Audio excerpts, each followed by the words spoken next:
આતંકવાદી હોય એમ પોલીસ વાળા ધોડીને ગીરી ગયા અને આ બાવડા જાળી લીધા અને મારવા વાળી જ કરી. આ ભાજપની સરકાર છે ને એને જ માર ખવડાવ્યો. આને મારે જવાનું તો ઓપરેશન કરાવવા. બાણા તોડીને ધોડ્યા આમ હડકાયા કૂતરા કોડે. આ હડકાયા કૂતરા જ કહેવાય. આ હડકાયા કૂતરા જ કહેવાય. હળદર ગામની અંદર છીએ અને ગામની અંદર પોલીસે લોકો બાયણા બંધ કરીને ખાલી ક્યાંય પથ્થરમારામાં કે હિંસાની અંદર કે ઘર્ષણની અંદર ક્યાંય પણ નહોતા ખેડૂત આંદોલનની અંદર તેમના ઘરમાં ઘૂસીને પણ પોલીસે દમન ગુજાર્યો છે.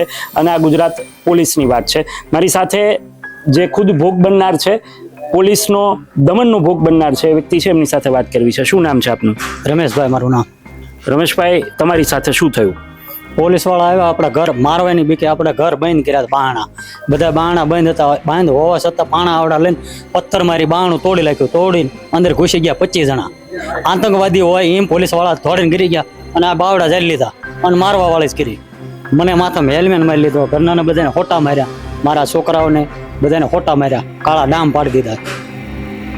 તમને ક્યાં વાગ્યું છે? મને કાંઈ પગે વાગ્યું છે, દુખલો છે પગ. આ મારી ફાઇલ છે. આને મારે જવાનું તો ઓપરેશન કરાવવા. અને અહીં એક ખોટો મારી લીધો છે જરા અને માથામાં હેલ્મેટ માર્યો. 2 જગ્યાએ મારી લીધું મને. તમે આંદોલનમાં કે ખેડૂતની સભાની અંદર ગયા હતા? ક્યાંય નહીં, અહીંયા ઘરે જ બેઠા હતા.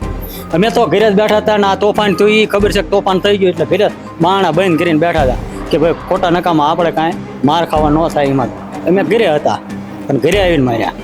તમને શું લાગે છે આ કેટલું યોગ્ય થયું? અને પોલીસનું કામ આવું હોય ખરા? પોલીસ પાસે આવી અપેક્ષા હોય?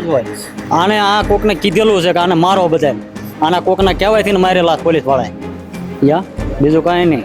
ઘણા લોકો એને ગરી જ ન કાંઈ ઘરમાં ઘરની અંદર ગરી કાંઈ એનો કાયદો છે કે ઘરમાં બાણા તોડીને ગીરી જાય ને મારવા માંડે. પાદરો મારવાનો હક છે, એને પૂછવું પડે કોણ છો કોણ નહીં, ઘરના છે કે બહારના છે, એવું બધું એને પૂછવું પડે ને પૂછીને મરાય. આ તો પૂછ્યા ઘાસ્યા વિનાના મહિના મારવા પાદરા. કેટલા લોકો અંદર, કેટલા પોલીસ આવ્યા હતા? 25 જણા. 25 પોલીસ હતા. આ વાંસરી મારી અહીંથી તો ઓલી વાંસરી હળંગ ભરી થાય. નુકસાન કેટલું કર્યું તમે જોયું ને. અને કાંઈ પૂછ્યા વગર સીધા મારવા માંડ્યા. સીધા ગરી જ ગયા. બાણા તોડીને ધોડ્યા આમ હડકાયા કૂતરા ઘોડે.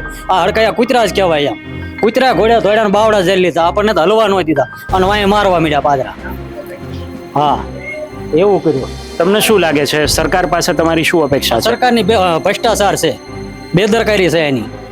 લ્યો, આ ભાજપની સરકાર છે ને આની જ ભ્રષ્ટાચાર છે. આ એને જ માર ખવડાવ્યો.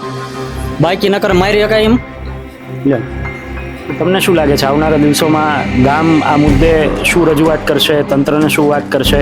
અથવા તો ઘણા લોકો જેલમાં છે તેને છોડાવવા માટે કેવા પ્રયત્ન થશે? શું લાગે છે? છોડાવવા તો જોશ છે જ તે ને મને પૂર્યા છે. સરકાર પાસે આવી અપેક્ષા હોય ખરા નાગરિક તરીકે? શું અપેક્ષા કરવી અમારે એની? માર્યા છે ને શું અપેક્ષા કરવી? નહીં, આવા વર્તનની અપેક્ષા હોય કે સરકાર આવું પણ કરી શકે? નો જ કરાય ને એવું હોય. એ જ કહેવી છે કે આવું વર્તમાન કરાય તમારે મરાય. પાદરા પૂછ્યા ઘાસ્યા વિનાના ઘરમાં ગીરી ગયા મીંડા મારવા તે ઢોર માર પડે. ટીબ્બા જ મંડવાનું પાદરું. બીજી કઈ વાત જ નહીં. ઘણા લોકો એવી પણ વાત કરી રહ્યા છે ગામમાં કે પોલીસે ધાક ધમકી પણ આપી છે, કોઈ બોલશે તો એને મારશે એવું પણ કીધું છે. મારા ઘરે જ કીધું છે. મારા બાળક કહેતા હતા અમારા માળી કે સાહેબ રહેવાય દો, અમારા દીકરા છે, અમારા દીકરાને દવાખાનું આવ્યું છે, તમે એને મારશો ને તો કે તમે સાના માના બંધ થઈ જાઓ, બોલશો તો તમને લઈ જઈશું ને છોકરાને લઈ જઈશું, બધાને લઈ જઈશું. આવી દાબ ધમકી દીધી છે. હા, મારા બાને માર્યા છે, બધાને માર્યા છે. કોઈને બાકી નથી રાખ્યા ઘરમાં. બધાને થોડા જાજા માર્યા છે. કોઈને એમ નહીં કે આ બાકી રાખ્યા. એમ નિશાળ્યો છે મારા છોકરો નાનો, એને માર્યો છે. એને ફોટો મારી લીધો. એને નાના છોકરાને જો કે 12મું ભણે છે છોકરો. એ ખાલી ઘરમાં હતો એટલે એને મારી લીધો. જતો મારી હારે જતો. ઈદ બિચારો મને કહેતો ફુવા ખોલ નાખો બાણો કે તો આપણને મારે નહીં. મેં ખોલશું તોય મારશે, ન ખોલ્યું તોય મારે. એટલે મેં ખોલ્યું નહીં. લ્યો, મારવાની બીકે ખોલ્યું નહીં. અમારા ઘરે કોઈ હતું નહીં. આવું છે આખી વાત છે. અને ગામ આખું એક વખત હું કેમેરામેનને કહીશ કે બતાવે. આખી પરિસ્થિતિ છે. લોકોના ચહેરાઓ ઘણું બધું કહી રહ્યા છે. સરકાર સામે ઘણા બધા સવાલો છે, પોલીસ સામે ઘણા બધા સવાલો છે. રાજકીય કિન્નાખોરી એ કોઈ પાસે રાજકીય કિન્નાખોરી કોઈ પક્ષ માટે હોઈ શકે, પરંતુ નિર્દોષ ગામના લોકોનું શું વાંક એ સૌથી મોટો સવાલ અત્યારે છે.